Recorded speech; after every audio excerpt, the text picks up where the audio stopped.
Come on, I'm cool, right guys? Right? Guys?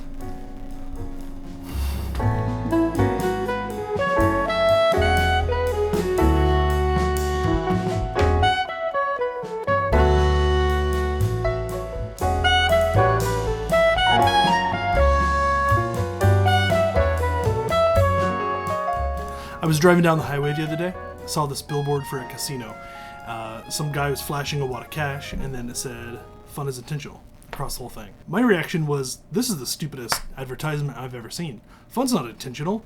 Fun is the product of other intention. We don't say, "Tonight I'm going out to have fun." That sounds awkward. It's weird. No, we say, "Tonight I'm going out with some friends. For dinner, drinks, dancing, whatever." And we do those things because when we do them well, we have fun. And as usual, that got me thinking about some things.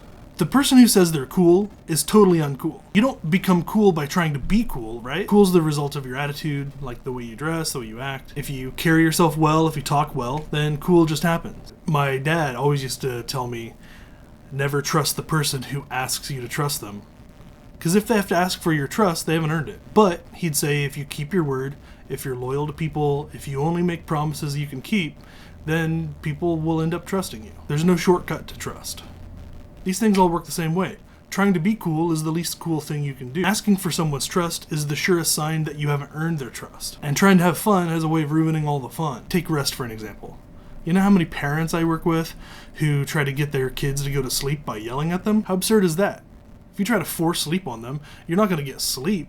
You're going to get them wound up, and then they won't go to sleep forever. You get kids to go to sleep the same way you get yourself to go to sleep. You set the right environment, and you help them relax into it. It's the same as if you're growing a garden. You can't make your plants grow. All you can do is fertilize, weed, and water, care for them a bit. You're setting the right environment. And then you have to know when to stop trying, and just let it happen.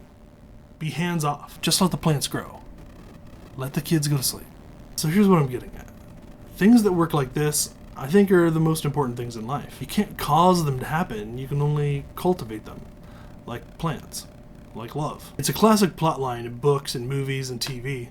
Guy falls in love with girl, guy pursues girl, but he comes on too strong, and so instead of winning her over, he ends up pushing her away. Because you don't convince someone to love, you court their love. It's a delicate dance. It's very hands-off. Love has to be natural and come of its own accord. If you try to force it, you kill it. And belief works the same way. It's related to trust and love. It's a kind of vulnerability. If you try to force belief, what you get instead is resentment, distance, and conflict. Belief is either a voluntary opening up to a new way of seeing things, or it's nothing at all. So fun, love, trust, belief, when the conditions are right, these things just happen naturally. We just have to get out of the way of them. That's what makes them so beautiful. And also a little bit mysterious. We desire them so much, but we can't force it. We can't control it. They either happen or they don't.